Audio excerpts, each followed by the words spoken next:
Hello friends, मैं हूँ ऋषभ और स्वागत है आपका बगेरिया क्लासेस में। आज हम बात करने जा रहे हैं एक बहुत ही इंपॉर्टेंट एसएक्यू की, जिसका नाम है otic ganglion. Otic something related to ear. Ganglion का क्या मतलब होता है? Collection of cell body in the PNS. और जबकि collection of cell body in the CNS को क्या कहते हैं? न्यूक्लियस। देखते हैं क्या क्या है। यह एक स्मॉल पैरासिम्पेथेटिक गैंग्लियोन है। लोकेशन कहाँ है इसका? Immediately below foramen ovale, just foramen ovale के नीचे। और किसमें? इंफ्रा टेम्पोरल फोसा में। Topographically related to mandibular nerve. Topographically का क्या मतलब होता है कि किससे ये लटका हुआ है, यानी कि इसमें फाइबर्स जो है मैंडिबुलर नर्व के नहीं आ रहे हैं। मैंडिबुलर नर्व सिर्फ इस गैंग्लियन को लटकाने का काम किया हुआ है। जबकि functionally related to glossopharyngeal nerve, fiber actually में जिसके आ रहे हैं उसको हम फंक्शनली नर्व कहते हैं। किससे रिलेटेड है? ग्लोसोफेरेंजियल नर्व से। साइज कितना है इसका? पिन हेड साइज कहते हैं, 2 से 3 मिलीमीटर का, दिखता नहीं है। रिलेशंस की बात करें तो कैसे ट्रिक है एक इसका याद करने का। लैम्प माई मोटिवेशनल ट्रेडमार्क।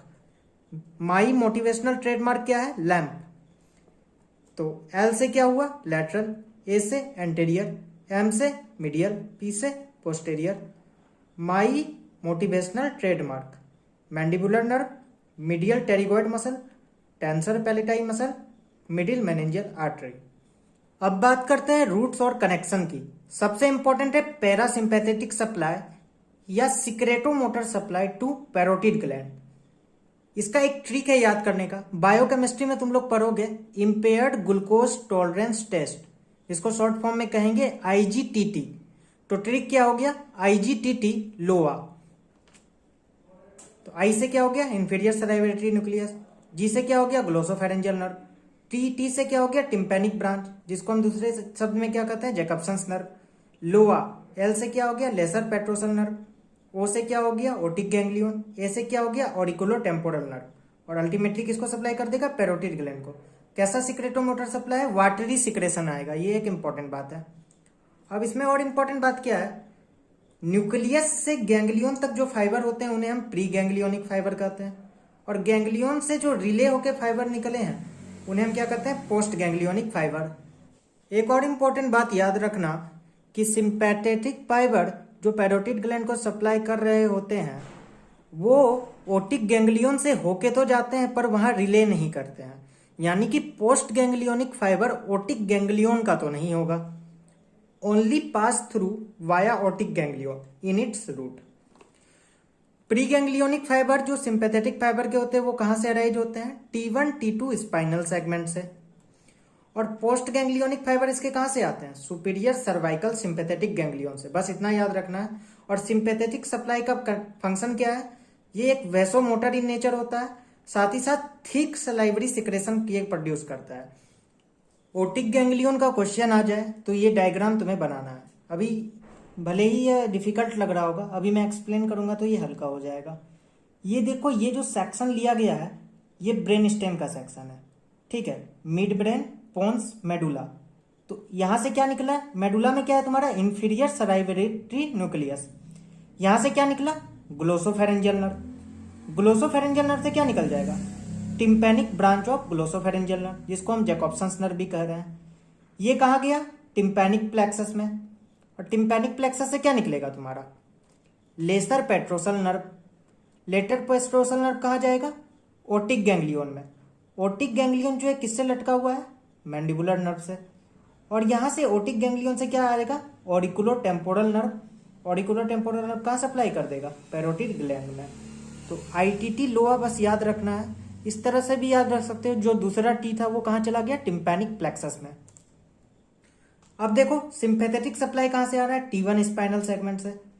ये प्रीगैंग्लियोनिक फाइबर है, रिले किया कहा? सुपीरियर सर्वाइकल सिंपैथेटिक गैंग्लियन में। यहां से क्या निकला? Post ganglionic fibre.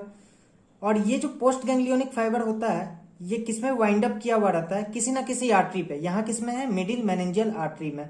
और ये वाया तुम्हारा ओटिक गैंग्लियन, ये ग्रीन वाला, कहाँ चला गया? पैरोटिड ग्लैंड में। बस इतना सा याद रखना है, ठीक है। कुछ और नर्व से रिलेटेड हो सकते हैं, लेकिन यहाँ वो रिले नहीं कर रहे हैं। जैसे कुछ मसल्स को सप्लाई करने वाले nerve to tensor tympani, nerve to tensor palatini, nerve to medial pterygoid, ये सब नर्व जो होते हैं ये वाया ओटिक गैंग्लियन जाते हैं। अब एक इंपॉर्टेंट क्लिनिकल इससे रिलेटेड है जिसका नाम है फ्रेज सिंड्रोम। इसका दूसरा नाम क्या है? ऑडिकुलो टेम्पोरल नर्व सिंड्रोम। क्यों हो रहा है? देखो, जब वुंड होता है पैरोटिड ग्लैंड में तो वो किसको डैमेज कर सकता है? ऑडिकुलो टेम्पोरल नर्व को। और ऑडिकुलो टेम्पोरल नर्व अगर डैमेज हो जाएगा तो सिक्रेटोमोटर फाइबर्स भी डैमेज होंगे, और जब इसका रीजेनरेशन हो रहा होगा इन फाइबर्स का, तो कुछ फाइबर्स जो है वो किधर चले जाएंगे? वो चले जाएंगे रिसेप्टर की तरफ, जो कि होगा पेन का, टच का या टेम्परेचर का। इसीलिए फीचर्स क्या देखने को मिलेगा? जब भी पर्सन खाना खाएगा तो उसे इप्सिलेटरल पैरोटिड रीजन में क्या होगा? Redness, hot and painful. Ipsilateral का मतलब होता है सेम साइड, यानी कि सेम साइड के पैरोटिड रीजन या चिक रीजन में तुम्हें पेन होगा। और ये किससे एसोसिएटेड होगा? Associated with gustatory sweating. Gustatory sweating का मतलब होता है sweating over forehead, scalp, neck and upper lip. और दूसरा फीचर्स क्या है? जब पर्सन सेव करेगा तो कुटेनियस हाइपर एस्थेसिया होगा ईयर के फ्रंट में। हाइपर एस्थेसिया का क्या मतलब होता है? Increase sensitivity to stimulation. ये क्यों हो रहा है? क्योंकि कुछ फाइबर जो है अपने रूट को चेंज करके जो कि चले जाते हैं उन फाइबर्स की तरफ जो कि रिलेटेड होते हैं पेन, टच एंड टेम्परेचर से। Thank you for watching videos. अगर वीडियो अच्छा लगा तो please like, share and subscribe.